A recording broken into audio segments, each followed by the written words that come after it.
Okay, my name is William Dudley. The activity I signed up for this assignment was the book talk. Book talks are like sneak previews for books. According to Penny Peck's Crash Course book, book talking is often done with classes or group tours of the library and can be very effective with classes of older elementary and middle school students. The idea is to drum up interest and hopefully inspire people to check out the book in question. The techniques would be enthusiasm, trying to impart excitement about the book, but not giving too much away. Don't want to spoil the plot. The book I chose for this assignment is one of a series of books called You Choose Interactive History Adventures, published by Capstone Press. They are reading level grades 3-4, interest level 3-7. And I think they might be especially attractive maybe to older students who are intimidated by bigger history books, but this could be a very approachable way to get into history. So I think it hopefully lends itself to the book talk format as well. So without further ado, we'll go to the book.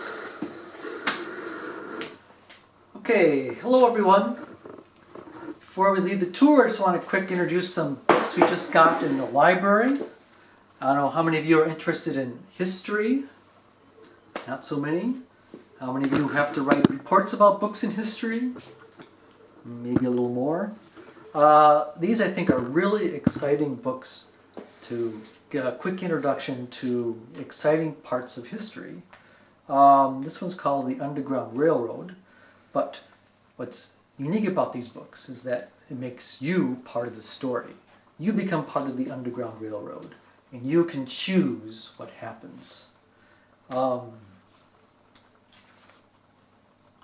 it starts with chapter 1. It just gives an overview of the situation. We're in the 1850s in the United States. The northern states are bustling. The southern states are cotton plantations. Southern states have slavery. Slavery are African Americans who are property. They have no freedom. They are the property of their masters. They have to do everything their master says. They have no rights.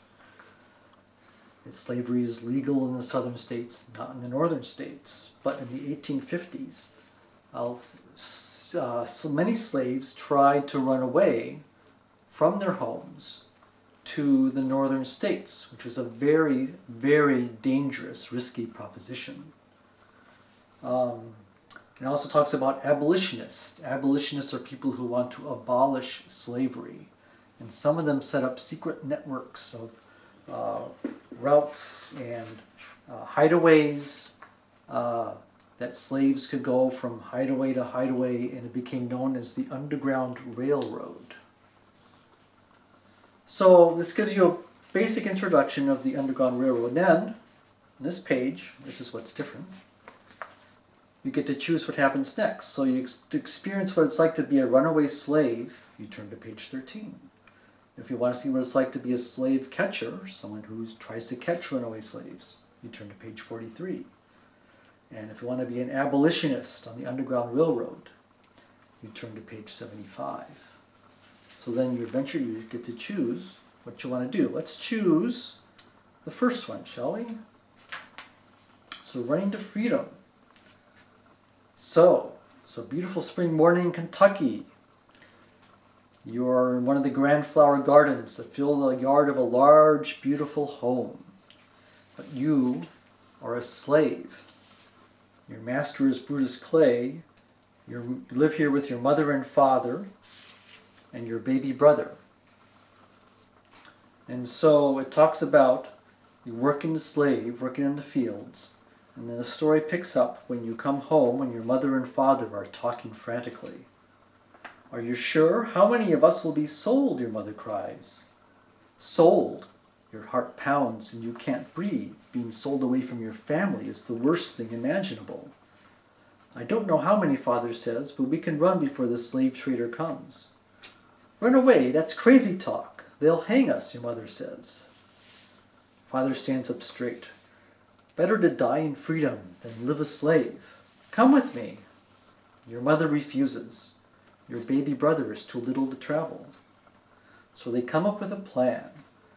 Master Clay will hire out Father to his neighbor next week, and Father will get a pass to travel to the other farm.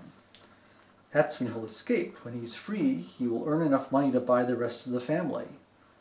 Then they both look at you. You're old enough to decide, Father says. You can come with me, or you can stay here with your mother. What a terrible choice.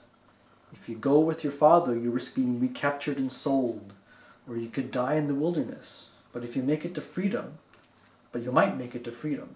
If you stay, you could help your mother, but you might be sold away from your family forever. What will you do? And what will you do? Well, you have a choice. If you choose to stay with your mother, you turn to page 18 and see what happens. If you choose to flee with your father, you turn to page 20. There are no necessarily right or wrong choices anyway. Any choice could lead to a happy ending. A choice might lead to a very sad ending. You will not necessarily survive in this book. But you can always go back and try again. So just do the same thing with the other paths. I just want to quick point out, there's lots of illustrations, and you might meet real people like Harriet Tubman or John Ridgely. At the end of the book, it kind of goes again with what happened to the Underground Railroad, how many people escaped, what happened is how slavery finally ended in the United States. And there's more information. So if you need to do a book report on something, you need to write something, you need inspiration, this might be a really good choice. And like I said, it's one of a series of books. We have ones on California Gold Rush, World War II, Civil Rights Movement. We even have one on Life of a Ninja Warrior. So if you're interested, please feel free to peruse them. Thank you, and